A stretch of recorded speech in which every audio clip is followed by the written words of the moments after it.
Amici di Radio Isab, l'avevamo preannunciato, questa è un'intervista particolare, siamo nella casa dei Punishers con il presidente Gianluca Criscenzo. Gianluca, buongiorno.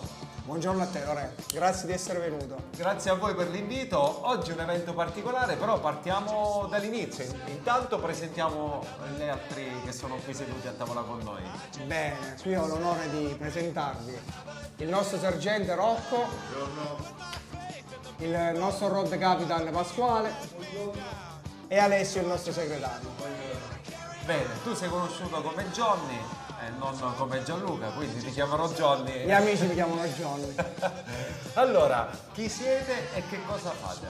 Allora, noi siamo i Punishers Motorcycle Club Law Enforcement, ossia composto da forze di polizia, vigili del fuoco, militari, personale civile sostenitore.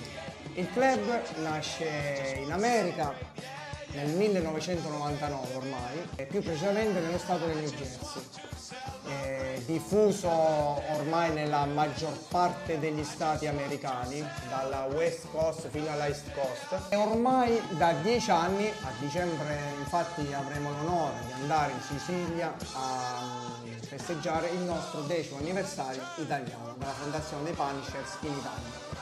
Il club è diffuso anche nella maggior parte degli stati dell'Europa. Quindi è un club praticamente di tutto il mondo che cosa fa? Hai detto chi partecipa, ma voi che cosa fate? Siete appassionati di moto? Noi siamo appassionati, come puoi capire, dalle motociclette americane. Una vera e propria passione, e anche di più, è un vero e proprio stato mentale quello che abbiamo noi per queste motociclette. Ci divertiamo a customizzare, uscire.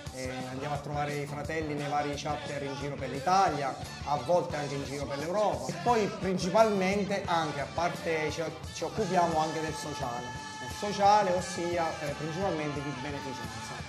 Voglio con estremo orgoglio anche ricordare un premio importante che abbiamo ricevuto ormai nel 2021, ossia il premio Nasseria per la pace, a noi riconosciuto come Punishers Motorcycle Club. Per quanto riguarda noi qui su Pescara abbiamo bellissimi rapporti, ad esempio con l'associazione qui a Pescara Casail. Queste feste le organizziamo, tanti amici ci vengono a trovare, i nostri fratelli. Il ricavato va a finire appunto in questa associazione. Poi adesso abbiamo conosciuto da poco, anche ci siamo conosciuti noi, Lore, che vi occupate di Slaso, e quindi ecco, ci occupiamo di queste cose che fanno bene alla comunità. Quindi praticamente lo scopo finale è sempre la beneficenza. È sempre a beneficio. Oggi avete fatto un evento, siamo qui nella vostra casa, quella di Pescara, che è adiacente all'aeroporto internazionale d'Abruzzo, che si chiama Country Run. Siete partiti questa mattina, avete fatto un giro con le moto. Che cosa avete fatto? Questa mattina sono venuti a trovarci tanti amici, siamo partiti, abbiamo fatto una bella colazione. Qui Pescara, l'Abruzzo, siamo fortunati, come vabbè, l'Italia è un paese, una nazione bellissima. Abbiamo approfittato, la giornata ci è stata a favore e abbiamo fatto un bel giro dalle campagne, qualche cantina, siamo scesi giù al mare, la costa dei Trabocchi, per chi è stato in Abruzzo la conosce, a San Vito. E poi ne siamo ritornati. Adesso i ragazzi sono fuori che ci aspettano e ce la divertiamo un pochino, dai. Bellissimo, bellissimo. Io non conoscevo questa realtà, complimenti a tutti voi perché siete veramente splendidi, con una finalità unica, e volevo anche farti i miei complimenti per come avete preso questa struttura che era decadente all'epoca e l'avete rimessa in piedi con le vostre mani. Era poco più di un rude. Abbiamo fatto veramente un lavoro pazzesco, poi la passione ce n'è tanta.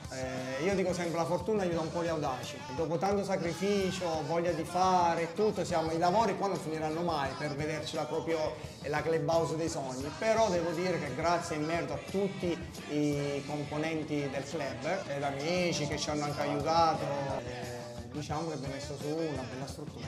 Bellissima, bellissima. Gianluca, ti faccio i complimenti e quindi vi rinnovo l'invito a divertirvi anche oggi. Comunque, come tutti gli ascoltatori sanno, portiamo sempre valori sociali sulla nostra radio, anche perché questo è un club che si dedica alle moto, ma con un'unica finalità, che è la beneficenza. Grazie ancora Gianluca. Grazie a te Lorenzo, grazie a te, e adesso ci divertiamo un po', dai. Certo.